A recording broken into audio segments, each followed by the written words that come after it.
8ஆம் ஆண்டு உமர் அவருடைய ஆட்சி காலத்தில் அல்லாஹ் தஆலா தாவூன் என்று சொல்லுகிற ஒரு தொற்று நோயை கொண்டு அன்று வாழ்ந்த முஸ்லிம்களை அல்லாஹ் தஆலா சோதித்தார். சுமார் 25,000 பேர் அந்த தொற்று நோயினால் இந்த பூமியில் உயிரிழந்தார்கள்.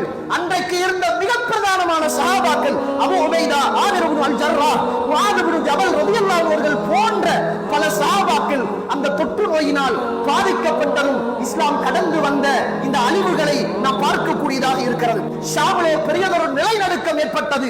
அங்குள்ள பள்ளிவாசல்கள், அங்குள்ள கட்டிடங்கள் தரைமட்டமாக்கப்பட்டதை இஸ்லாம் கடந்து வந்திருக்கிறது. பகதாத்திலே உள்ள பெரியதொரு வெள்ளம் ஏற்பட்டது. அப்பாசியருடைய காலத்திலே அந்த இடத்தில் சம்பூர்ணமாக வெள்ளம் ஏற்பட்டு தண்ணீர்கள் அப்படியே மூழ்கி அங்குள்ள கட்டிடங்களும் மஸ்ஜிதுகளும் தரைமட்டமாக ஆக்கப்பட்டது. மக்காவில் பெரியதொரு வெள்ளம் ஏற்பட்டது. மக்காவில் பெரியதொரு வெள்ளம் ஏற்பட்டது.